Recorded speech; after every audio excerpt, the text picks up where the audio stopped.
With FNAF Security Breach DLC Ruin on the horizon, there's been a lot of speculation on what might happen in that, and we have another FNAF Game Theory that might explain that. What is going on, dudes? This is Baby the Gamer, and welcome back to another FNAF reaction. So the Game Theorists, yes, have uploaded another Game Theory, which this one more focuses on the brand new Security Breach DLC Ruin. Don't know what he's gonna go off of. I'm assuming the posters and possibly some upcoming Fazbear Fright books. This one is titled FNAF Afton's Last Stand. So let's just get into it. Everything will be in link in the description down below so you can check everything out for yourself. Obviously, along with the Game Theorists channels, please go subscribe if you enjoy this. Get your popcorn and ready because this one's a long one. I'm gonna quit playing this bad boy. In 3, 2, 1.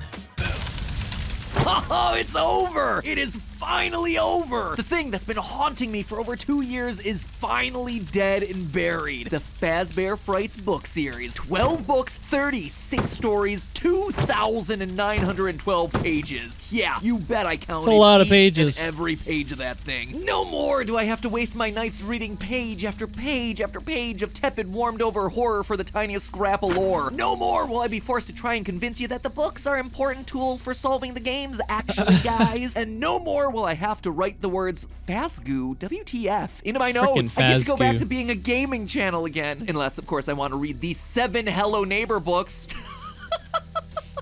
Yeah, right. I guess all I have to do now is wait for Security Breach DLC There's to roll Hello out Neighbor and, books?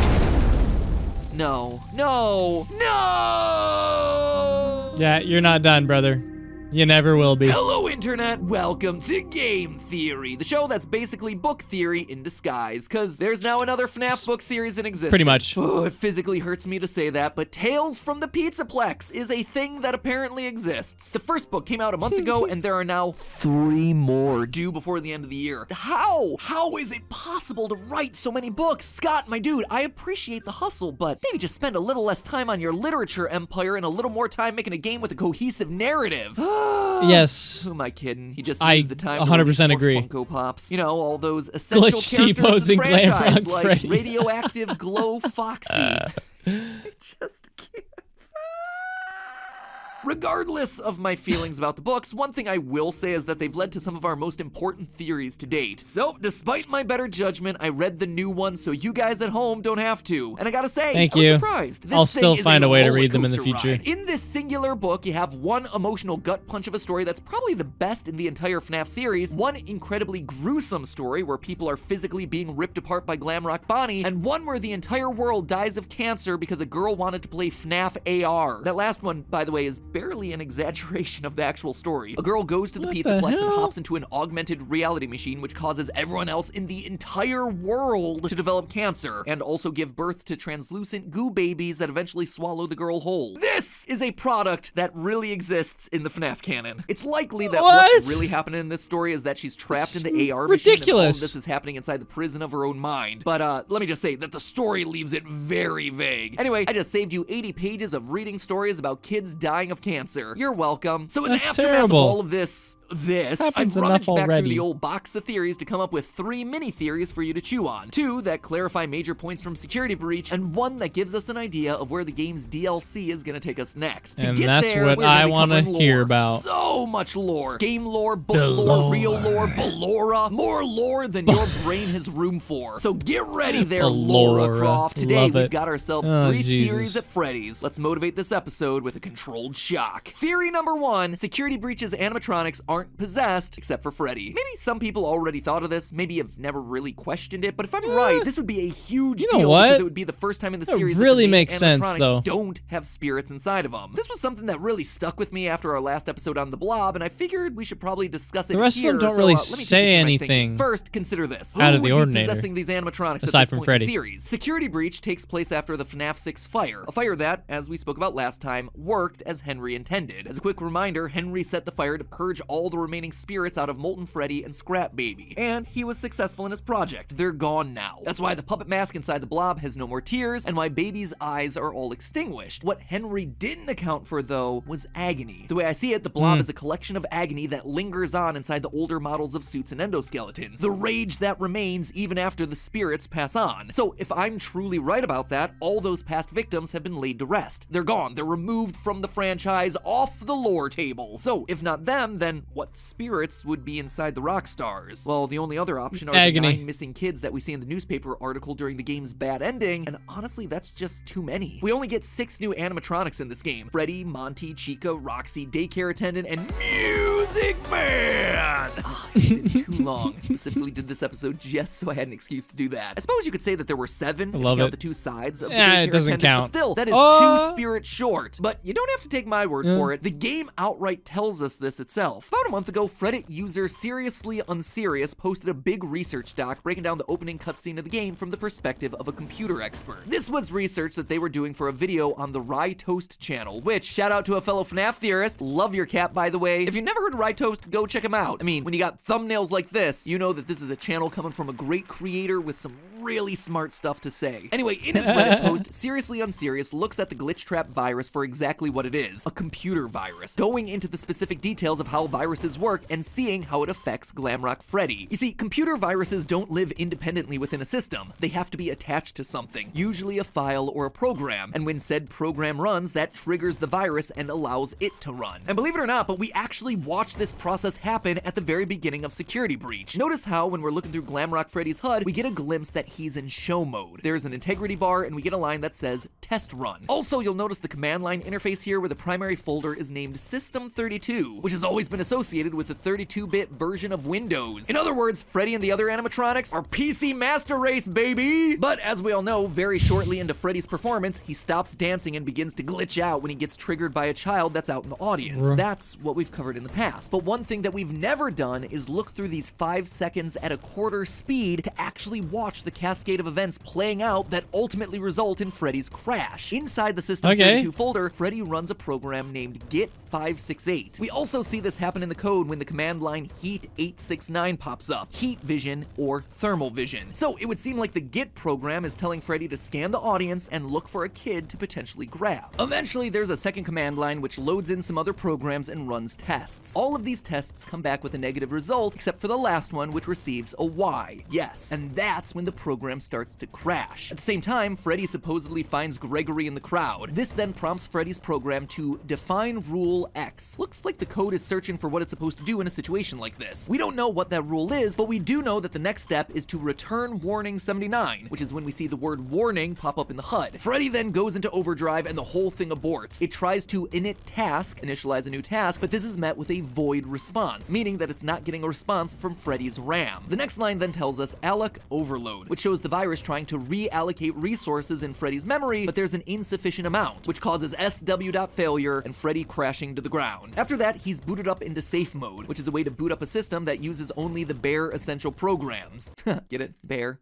Because he's a bear. You'll notice that Glitch Trap isn't a problem for Freddy throughout the rest of the game, which tells us that the Glitch Trap virus is actually housed as a part of show mode. It's a non-essential program. This is why Freddy's in the clear for the remainder of the game, but the other animatronics are suddenly in Kill Gregory mode, because once the show's done, Glitch Trap activates. It's funny, but in a poetic twist, the Glitch Trap virus caused Freddy to glitch, crashed him out of show mode, which in turn rendered Glitch Trap unable to corrupt his system. It's only after the corrupted parts of the other animatronics are added to Freddy that we finally see Glitch Trap able to get a stronger hold over his system. But let's go back to that allocation overload that prompted Freddy's crash in the first place. Normally, this is caused by a lack of CPU or RAM, but why would it crash inside of Freddy and not any of the other animatronics? What else could be taking up the valuable disk space inside of Freddy? Well, how about the soul of Michael Afton? I was gonna say Freddy that! suddenly not have enough resources when all the other animatronics work fine? It's because he has something inside of him. I thought it was Michael this whole freaking time. Someone else. A spirit that starts to show activity once he sees Gregory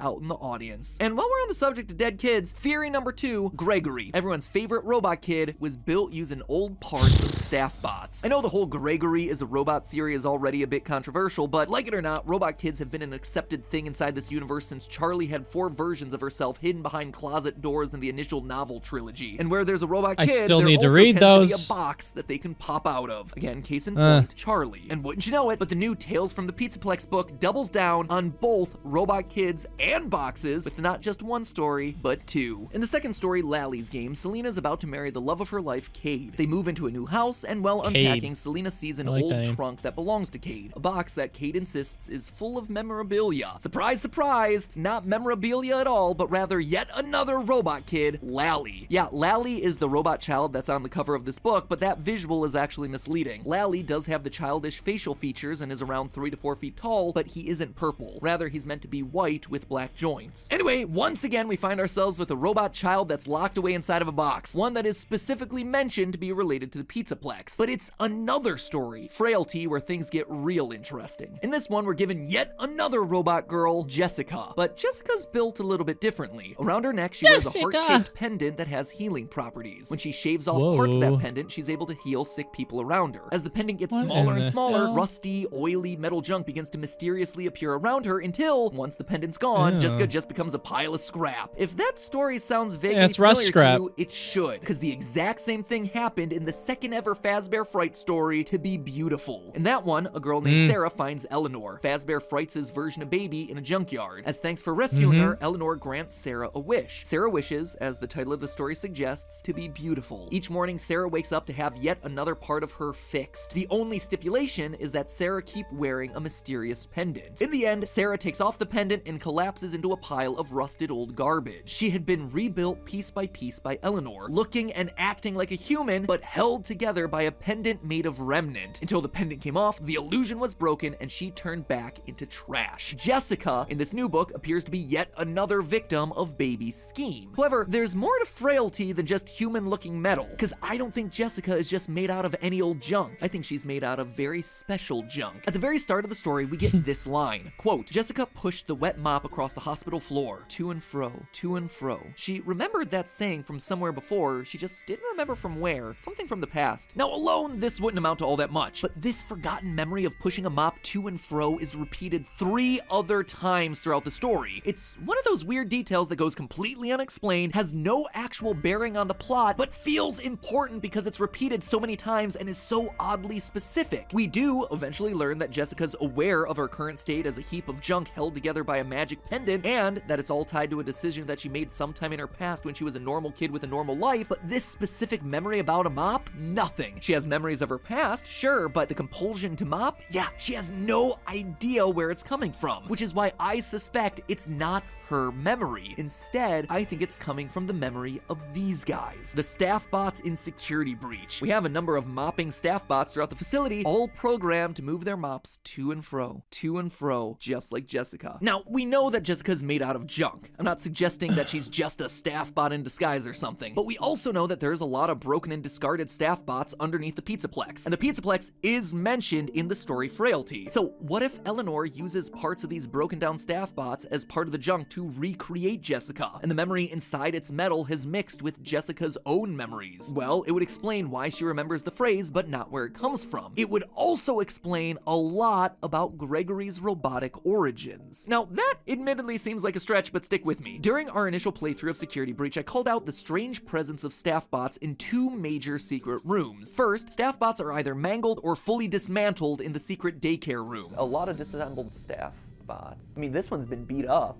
Kind of like torn apart. This is a room that we theorized could probably be Gregory's hideout, considering that we see t-shirts hanging up alongside the walls, kind of like you would a closet, as well as the pictures that label a small child as me also posted on the walls. You know, looking back on this room almost a year later, there's another picture in here, my fun day, with a big old birthday cake and me labeled right next to it. Just saying, the connections between this kid and FNAF 4's failed birthday party keep stacking up. Anyway, lots of weird beat up staff bots exist in here in a way that they don't appear practically anywhere else in the game. The second place that we see beat up staff bots is in the most lore heavy room in the game, the post-it room down in the sewers. At the time, I was focused on the messages on the post-its, with the one binary one that translates to "Why is I?" This is what led me down the path of Gregory being a robot, and that the message was his first step into consciousness. But post-its aren't the only thing that are in that room. There are also hundreds of broken staff bot heads that are piled along the walls, not endoskeleton parts, specifically staff bots. At the time, I proposed that Gregory might have just just been experimenting with the parts. It was just kind of a throwaway comment. But now, thanks to Jessica's connection to a mop bot, I feel like maybe the staff bots and Gregory might be more related than I initially thought. He's asking, why is I? Because his actual memories as the crying child are only just beginning to come back, clashing against the programming of the staff bot who was never truly alive in the first place. And it's why there are all these pieces of broken staff bots up in the daycare room. If he needs a repair, he can just use those parts because they're exactly what he's made from. Gregory has been pieced together with the parts of broken staff bots. All we need now to prove it is the heart-shaped pendant that lies underneath his striped shirt, which means it's time we talk about the other child we see in Security Breach. Yes. Theory number 3, the Security Here we Breach go. DLC will be the official end of the Afton Saga. I always come back.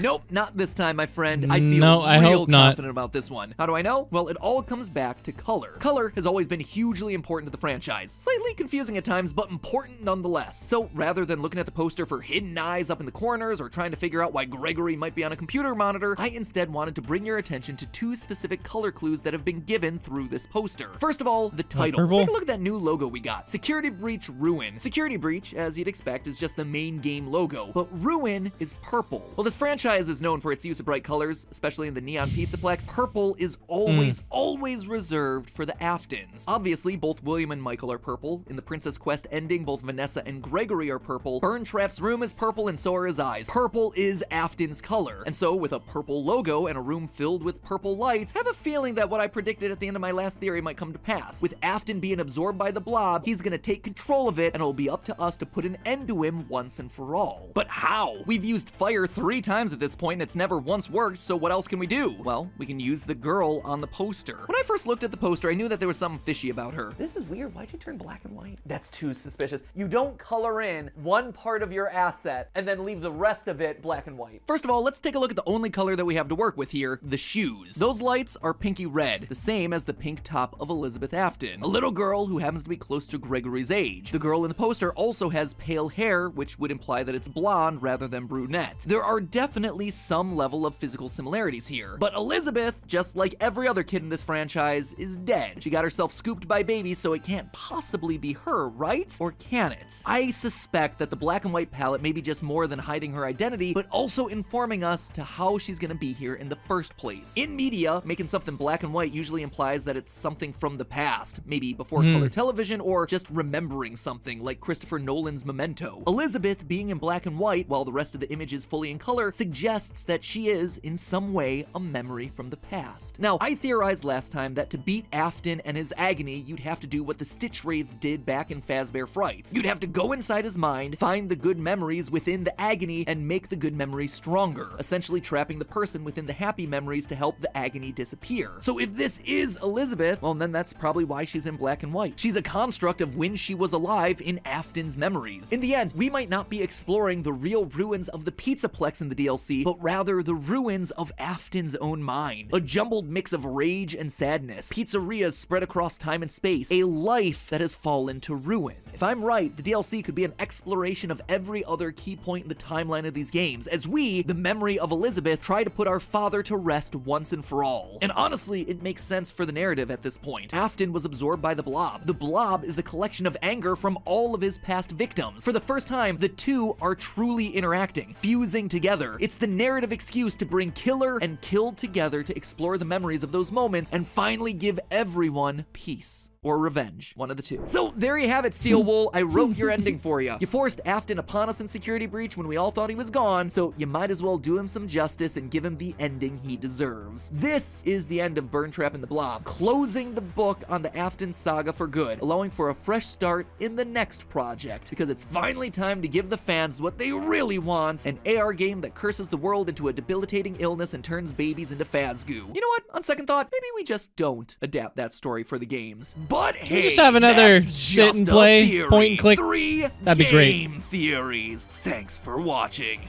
Oh my gosh. That was insane, man. Honestly, I really hope that this DLC puts an end to Afton, because he's got to stop coming back. And the story better be finished properly this time. The last game, I gotta say, Security Breach, it was so jambled. It was so, like, all over the place. It was like the Cirque du Soleil of FNAF games, man. It was very underwhelming. The graphics were a little buggy, and it just didn't it didn't explain a lot, personally. This is a really good theory, though. It really could explain who that character is, what could be happening in the next game, all kinds of things. And I just hope he's right, man, because we need to go in a different direction. We need another, like I keep saying, point-and-click style FNAF games. Bring the horror back to FNAF, please. Well, guys, that was my reaction to the most recent FNAF Game Theory uploaded to the Game Theories, titled FNAF Afton's Last Stand. Hope you guys enjoyed. Let me know what you guys think in the comment section below. I'd love to know your thoughts and your own theories on this whole thing and what you believe and don't believe.